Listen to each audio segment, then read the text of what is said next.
I didn't hesitate. The second I saw the rusted door slightly ajar, I dove toward it and slipped inside. My shoulder scraped against jagged metal, but I barely felt it over the rush of panic screaming through my veins.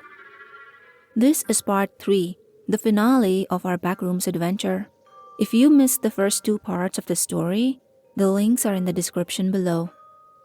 Welcome to Narrative Strokes. Let's begin. I eased the door shut as quietly as I could. The hinges let out a faint metallic groan that felt louder than thunder in the stillness.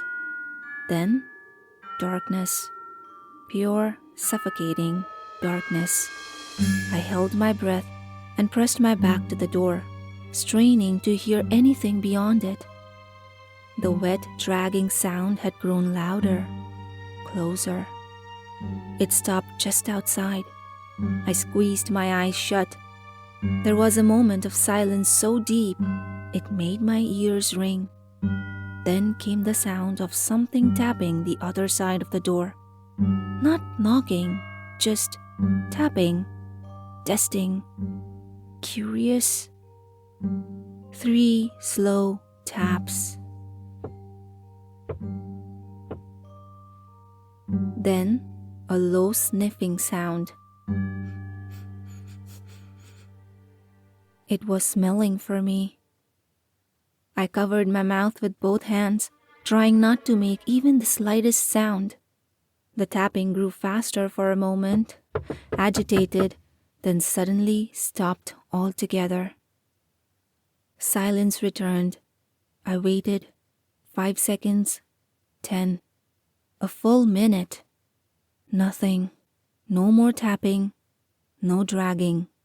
Just the hum of the pipes above and the distant thrum of industrial electricity somewhere below. My phone had died in the apartment itself. It was useless now. No signal, no flashlight, nothing.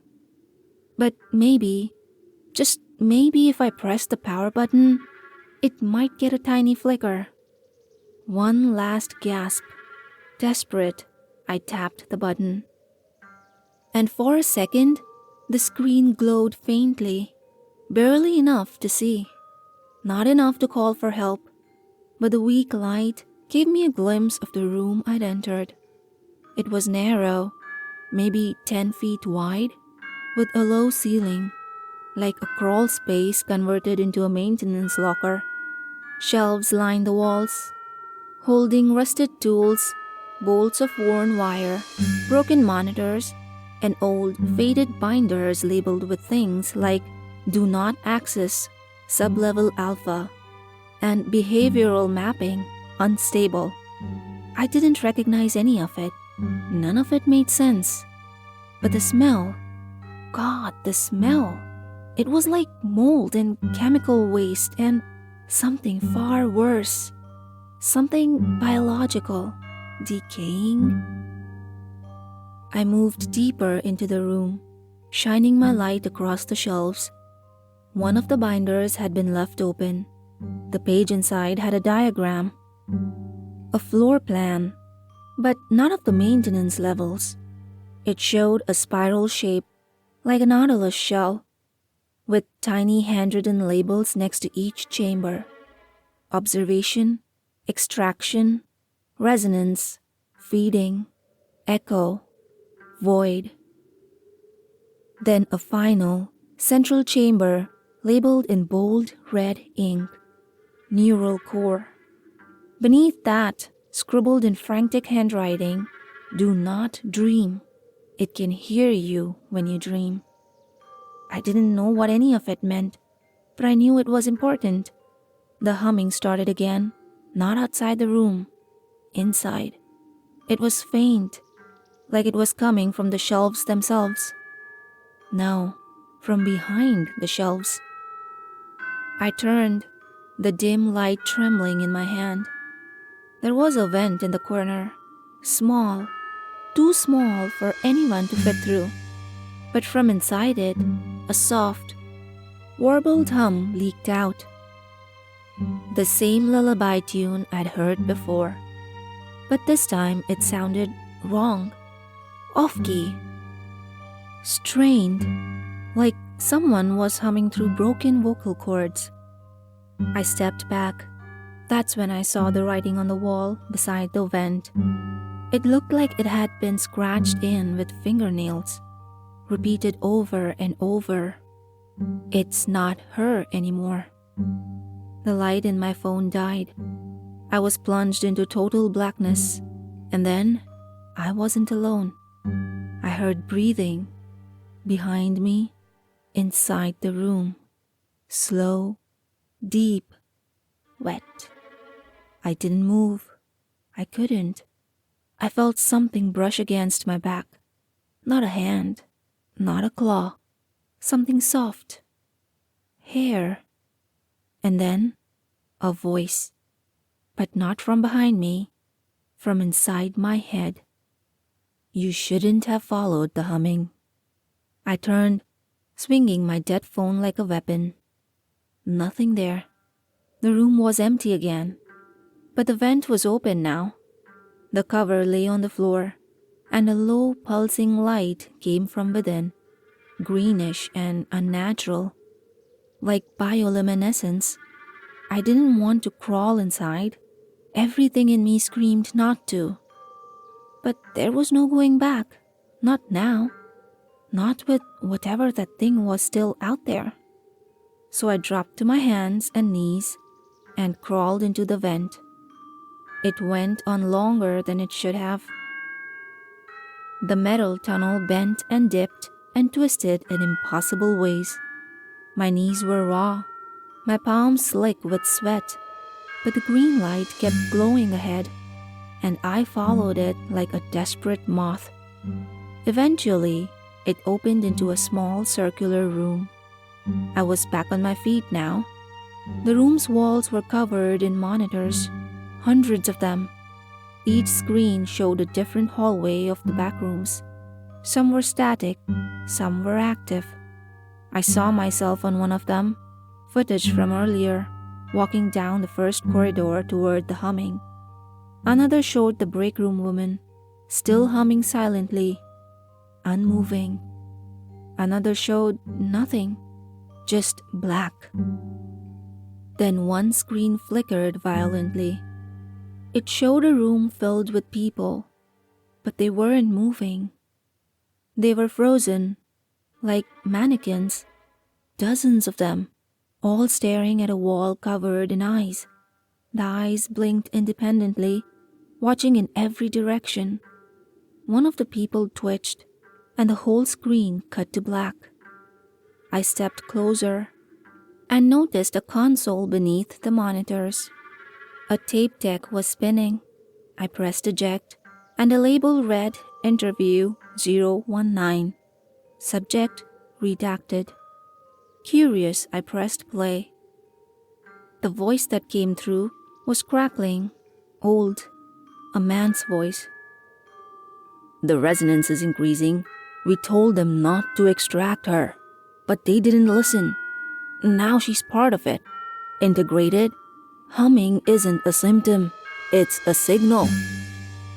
Another voice, this one female, strained. She is still there. I hear her when I sleep. She hums me to sleep, but she's hungry. She wants more. Static. She said my name last night. Static. She said yours too. I stopped the tape. Suddenly, the humming returned, louder than ever. Not from the monitors, but from beneath the room. The floor began to vibrate. Dust shook loose from the ceiling. I had to move, fast. A hatch opened behind the console. I hadn't seen it before. It led down a ladder into darkness. But I had no choice. I climbed down. The space below felt organic, not built, grown.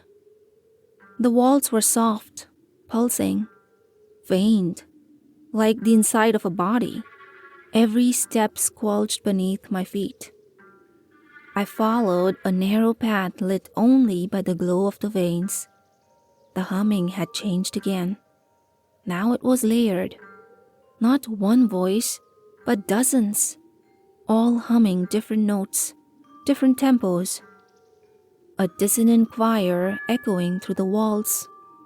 Eventually, the path ended in a chamber. The neural core. I recognized it from the diagram. It was vast, spherical, and at the center floated something indescribable. A mass of tangled limbs and cables and flesh. Faces emerged from it, not fully, just eyes, mouths, half shapes, all of them humming. And at the center of it all, suspended in a web of light, was her, the woman from the break room, her body limp, her eyes stitched shut with black thread, her mouth wide open, and the sound came pouring out like smoke. I didn't move, couldn't. The sound was in my bones now, in my blood. She turned her head slowly, and though her eyes were sewn shut, I knew she was looking at me. And then she spoke, not aloud, but directly into my mind. "You found me. That means it's working." I couldn't respond. My jaw was locked. They tried to bury me, silence me. But you heard me. That makes you part of it now. I tried to back away. "Where do you think you'll go?" She smiled, and the lights began to die, one by one. I ran. I don't remember how I found the exit, or if it even was an exit. I remember crawling, screaming, the humming louder than ever. And then I woke up, back in my apartment. Same mattress, same boxes stacked in the corner.